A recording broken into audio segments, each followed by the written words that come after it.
2023년 5월 3일 말씀 사무엘하 13장 30절에 39절 제목 어리석은 선택으로 잃은 두 아들. 자녀가 똑똑해서 공부를 잘하면 부모들은 좋아하고 주변 부모들은 부러워합니다. 그러면서 대부분의 부모들은 자녀들이 앞으로 계속 공부를 잘해서 훌륭한 사람이 될 것을 당연하게 기대합니다. 여기서 한 가지 놓치는 것이 있습니다. 머리가 좋은 것, 공부를 잘하는 것은 좋고 나쁨이 아니라 마치 성능 좋은 컴퓨터나 기계 같은 것입니다. 성능 좋은 컴퓨터나 기계를 어떤 사람이 사용하느냐에 따라서 선한 영향력을 나타낼 수도 있고 범죄에 사용될 수도 있습니다.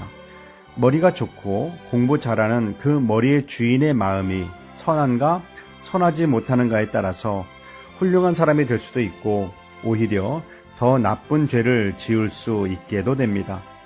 다윗의 형의 아들 요나답은 상대방의 마음을 잘 살피고 무엇을 원하는가를 잘 분별할 수 있는 머리가 좋은 사람이었습니다.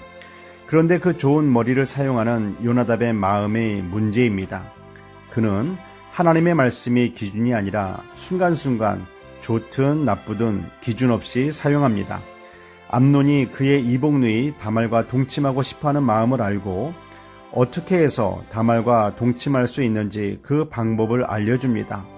오늘 본문에서도 압살롬이 다른 왕자들까지 다 죽였다고 생각하는 다윗에게 아닙니다. 염려하지 마옵소서. 압살롬은 오직 암논만을 죽였을 것이라고 말합니다.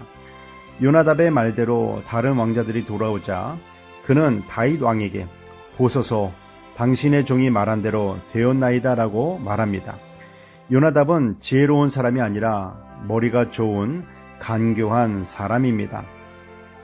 암논의 죄를 알고서도 그 죄를 묻지 않는 다윗의 잘못된 판단으로 형제가 형제를 죽이는 일이 벌어졌고 암논을 죽인 압살롬 역시 왕궁을 떠나 그술왕 암미홀의 아들 달메에게로 가게 됩니다. 다윗의 어리석은 선택으로 두 아들을 잃게 되었습니다. 선택은 한순간이지만 그 한순간의 선택으로 인하여 나타나는 일들은 우리들이 예상하는 것보다 훨씬 더 클 수 있습니다.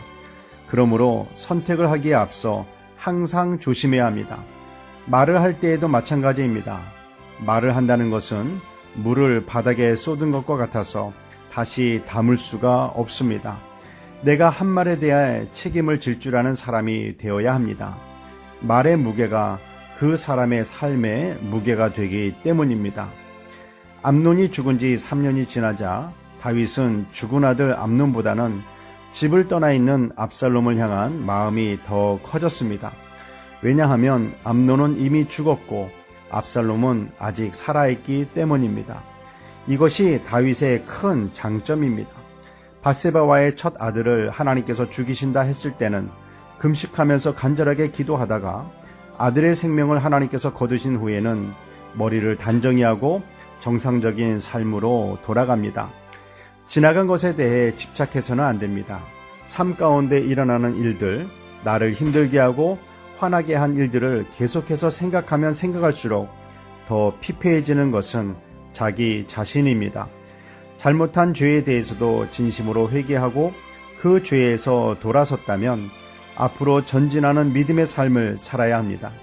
지나간 삶이 중요하고 앞으로 남은 삶 역시 너무나 중요합니다. 그러나 가장 중요한 삶은 바로 오늘입니다. 오늘의 선택이 어리석은 선택이 아닌 하나님의 말씀이 기준이 되는 선택이 되시길 소망합니다. 기도하겠습니다. 사랑하는 하나님 아버지, 다윗의 어리석은 선택으로 암논에게는 회개할 기회를 주지 못했고 압살롬과 다말에게는 위로를 주지 못하여 형제가 형제를 죽이는 일이 일어나 하루아침에 두 아들을 잃어버리는 결과를 맞이한 다윗을 봅니다. 하나님의 사랑과 은혜 그리고 공의 그 어떠한 것도 놓치지 않기를 원합니다. 지혜만을 구했던 자리에서 예수님의 성품을 닮은 마음을 구합니다. 지나간 일에 집착하거나 앞으로의 일로 염려하지 말게 하시고 오늘을 믿음으로 선택하면서 믿음의 말과 행동으로 승리하는 삶을 살기로 결단합니다. 우리의 소망 되시는 예수 그리스도의 이름으로 기도 드립니다. 아멘.